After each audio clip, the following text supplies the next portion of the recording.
ঝিরে বাতাস কানে তোমায় মনে পড়ে,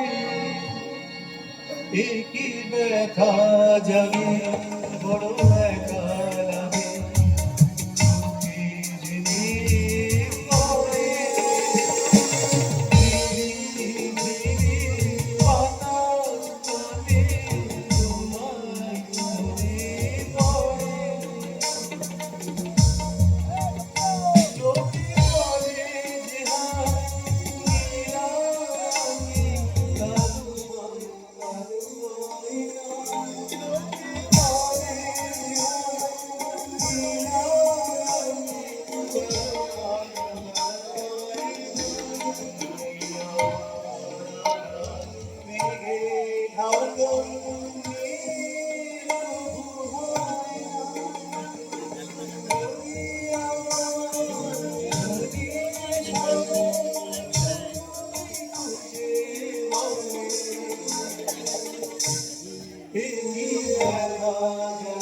কালো ময়না, চোখে পড়ে যে হায়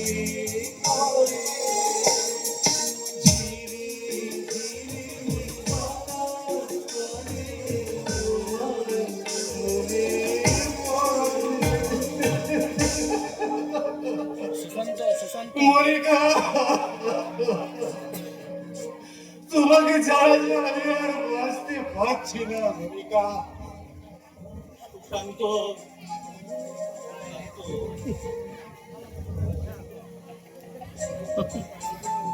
এখনো তুই নিজেকে অন্ধকারে ডুবিয়ে রেখেছিস বাবা।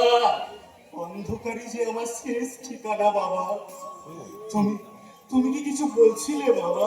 হ্যাঁ, আমার ওষুধ খাওয়ার সময় হয়ে গেছে, তুই আমার ওষুধটা নিয়ে আয় তো বাবা। ঠিক আছে, তুমি বসো, আমি এনে দিচ্ছি। এই সুশান্ত, তোর মা কোথায় রে? মা বোধহয় রান্না করে। কেন, কিছু বলতে হবে? হাতের কাজটা শেষ করে তোর মাকে একবার এখানে আসতে বল, তোর মায়ের সঙ্গে আমার কিছু কথা আছে। ঠিক আছে, তুমি বসো, আমি মাকে এক্ষুনি পাঠিয়ে দিচ্ছি। তাই দে, তাই দে। আমি বেশ বুঝতে পারছি এই বচ্চার বাড়ির উপর দিয়ে একটার পর একটা দুর্যোগ নেমে আসবে। এই বচ্চার বাড়ির শেষ পরিণতি যে কি হবে আমি কিছুতেই ভাবতে পারছি না। বাবা বাবা এই যে বাবা, শান্ত, হ্যাঁ তোমার সাথে আমার কিছু কথা আছে বাবা। কিন্তু তোমার সঙ্গে কোনো কথা বলার মতো কোনো ব্যক্তি আমার নেই। তুমি যে আরম্ভ করেছো তাতে আমার মনে হচ্ছে এই বৃদ্ধ বয়সে আমার বিচারকের আসনে বসে কলমটা আমাকে ভাঙাতে হবে। কেন বাবা হঠাৎ এই কথা কেন বলছো? আমার বিরুদ্ধে তোমাকে কেউ কি কিছু বলেছে বাবা? বাবুর কথাটা সেদিন বিশ্বাস না হলো, তার পরবর্তী তোমার কার্যকলাপ আমাকে ভাবাচ্ছে বই কি। বাবা আমার মনে হচ্ছে শান্ত, তুমি যে পথে হাঁটছো সেই পথটা কিন্তু সঠিক পথ নয়। হয় তুমি তোমার পথটা পাল্টাও, না হলে কিন্তু আমাকে আমার মতটা পাল্টাতে কিন্তু হবে। তার আগে তো তোমাকে কয়েকটা দলিল পাল্টে ফেলতে হবে বাবা। দলিল হ্যাঁ মানে? হ্যাঁ, বুঝিয়ে বলছি, আমি তোমাকে বুঝিয়ে বলছি। দেখো দেখো বাবা, তুমি তো জানো প্রশান্ত এই বাড়ি ছেড়ে চলে গেছে, বউনি এখন সুখে শান্তিতে সংসারে চৌসালা লেখা ছুটে গেছে। আমার ছোট ভাইকে যে মারণকে ধরেছে, যে কোনো দিন সাপ পটান তুলবে, তা ওর কোনো ব্যাপার নেই। শুধু পড়ে রইলাম আমি। আর তুমি জানো বাবা, আমি তো কারখানাতে সাধারণ একটি চাকরি করি, কোনো দিন তো কারখানায় লকাও হয়ে যেতে পারি। তোমার আমার কি হবে বাবা? হ্যাঁ তাই বলছিলাম বাবা, তুমি তোমার সমস্ত স্থাবর অবস্থাপন সব সম্পত্তি আমার নামে লিখে দাও। হ্যাঁ বাবা, তোমার আর মায়ের কোনো চিন্তা নেই। আজ থেকে আমার সব দায়িত্ব আমি নেবো। তোমার কোনো চিন্তা নেই বাবা, সব টেনশন আমার। সবখানে একটা সীমা থাকা যায় শান্ত। আমার মনে হচ্ছে তুই সেই সীমার বাইরে চলে যাচ্ছিস। আমার সামনে দাঁড়িয়ে আমাকে এই কথা বলার সাহস তোর হলো কি করে? দেখো বাবা, মাথা গরম করে কোনোদিন কোনো ভালো কাজ হয়নি বাবা, তাই বলছি মাথা গরম করো না বাবা। এই দেখো না বাবা, এই দেখো আমি কিন্তু উইল সঙ্গে করে নিয়ে এসেছি। হ্যাঁ এই তো, তুমি শুধু একটা সই করে দেবো। হ্যাঁ অসম্ভব। একটা সই করে দেবো। অসম্ভব। কান পেতে শুনে রাখ, কর্মজীবনে আমি একজন বিচারক ছিলাম। সারা জীবন আমি সঠিক বিচার করেছি, আজ আমি সঠিক বিচার করবো। বাবা হ্যাঁ, কান খুলে শুনে রাখ, এই মুহূর্তে এই সম্পত্তি আমি কাউকে দেবো না। যখন সময় হবে তখন সুশান্ত আর প্রশান্তর সঙ্গে তোর ভাগ তুই পেয়ে যাবি। ভোগ নয় বেশালা, পুরো সম্পত্তিটাই আমার। আমার সঙ্গে কিভাবে কথা বলতে হয় সেটা তুমি ভুলে গেছো? না, দেবো না। এখনো বলছি বাবা, মাথা ছাড়া পুরো গরম। পুরো গরম। এই বাবা, পড়ে গেছে। মাথা গরম হলে আমার আবার ঠিক থাকার তুমি তো জানো বাবা। না বাবা সোয়েটার পরে দেখো এখন মা আসার আগে তুমি সোয়েটার পরে না আমি সই করবো না না। শুয়ে করবো না। কিছুতেই ওরকম করো না বাবা, আমার দুষ্টু বাবা, মিষ্টি বাবা, সোয়েটার পরে দাও। লেগেছে তাই না? সই আমি করবো না। বাবা, মাথাটা জানো তো মাঝে মাঝে গরম হয়ে যায়। ও বাবা, সোয়েটার পরে দাও না না বাবা। না না, করে দাও সই করবো না। করে দাও। বেরিয়ে যা বাড়ি থেকে। এখনো বলছি না। শান্ত। সোয়েটার পরবে কিনা বলো বাবা। মাথা কিন্তু পুরো গরম আছে।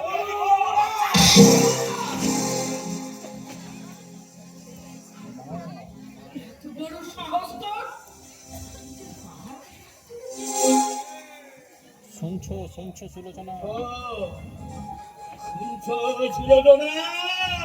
তোমার আদরের বড় খোকা তোমার তোমার আদরের বড় খোকা সব সম্পত্তি যে আমাকে লিখে দিতে বলেছিল, আমি দিইনি বলে ও আজকে আমার গায়ে হাত তুলল। শান্ত। শান্ত, বাবার কাছে ক্ষমা চা। বাবার পায়ে ধরে ক্ষমা চা। না আমি ক্ষমা চাইবো না, আমি চাইবো না। ক্ষমা চা শান্ত। না, এইবার আমি বুঝতে পারছি শান্ত। আমি আজ বুঝতে পারছি তোকে মানুষ করে আমি কত বড় ভুল করেছি। ভুল মা যেমন দিন ফুল গাছ ভেবে একটা কাঁটা গাছের গোড়ায় আমি গোবর সাথে কি বলছো? এতদিন তুই মায়ের ভালো রূপটা দেখেছিস, এতদিন তুই মায়ের ভালো রূপটা দেখেছিস, এবার মায়ের কঠিন রূপ। আজ তোর মায়ের কঠিন রূপটা তুই দেখতে পাবি। যেদিন থেকে তুই পছন্দ করে বাড়ি থেকে তুই দাঁড়িয়েছিস, যেদিন এই পোশাক থেকে বাড়ি থেকে দাঁড়িয়ে দিয়েছিলি সেদিন থেকে সেদিনই আমার স্বপ্ন হয়েছিল, আর চোখের সামনে সেই স্বপ্নটা আমার মিলে গেল। কেন কেন এত বকছো না? তুমি তো জানো, তুমি বকলে আমার যে ভীষণ কষ্ট হয় মা। সন্তানের দুর্নীতি আর সন্তানের জন্য তো দেখলে মায়ের কষ্ট হয় না। মান খুলে শুনে রাখো। কান খুলে শুনে রাখ শান্ত। আর দ্বিতীয় দিন যদি আমি দেখি এইরকম অন্যায় করেছিস, তাহলে আমার চেয়ে খারাপ কেউ হবে না। মায়ের ভালোবাসার মুখটা এতদিন দেখেছিস, এবারে দেখবি মায়ের রণচণ্ডী কেন মন্দির। কেন কেন কেন কেন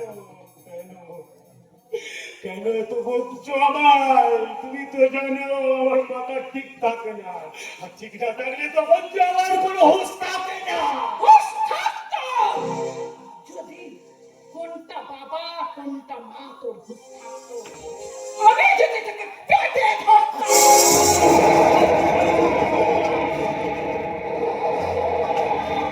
বলতে দাও, এই কথাটা তুমি আজ আমাকে বলতে দাও।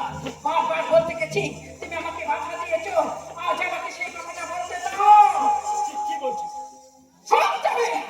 তোর যখন 6 মাস বয়স, তখন ওই অনাথ আশ্রম থেকে ওই জন্মদাতা বাবাই তোকে তুলে নিয়ে এসে আমার কাছে দিয়েছে। আমাকে তুলে নিয়ে বলেছিল সুলোচনা। আজ থেকে তুমি ওকে সন্তান স্নেহে মানুষ করো। আজ থেকে তুমি ওর মা।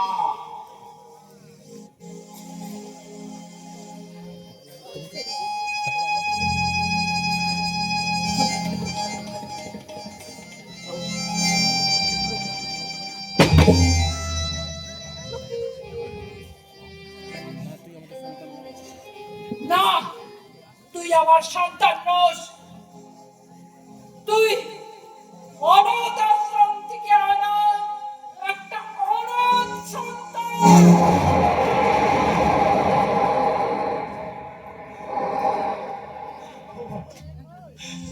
তুমি কি বলছো? আমার কোনো পরিচয় নেই, আমি একটা রাস্তার ছেলে মা। আমি তোমার নিজেকে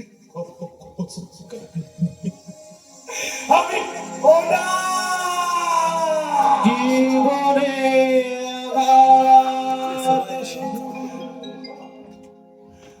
আসিবে আসিবে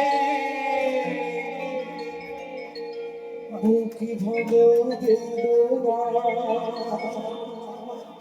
হৃদয় তো ভাঙবে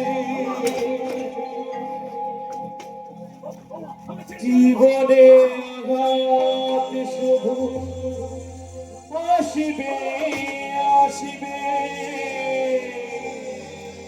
বুক ভাঙা বেদনা হৃদয় তো ভাঙিবে, আমার সুখের ছোঁয়া ভেঙে যায় কাঁদিস না রে ছিঁড়ে কান্না হাসি তো জীবনে আঘাত শুধু আসিবে আসিবে, বুকি ভাঙা বেদনা হৃদয় তো ভাঙিবে, আবার সুখের ঝড় ভেঙে যায় গো কাঁদিস না রে মুছিরে নয়ন কান্না হাসি এই তো জীবন, কান্না হাসি খেলা এই তো জীবন, কান্না হাসি খেলা এই তো জীবন।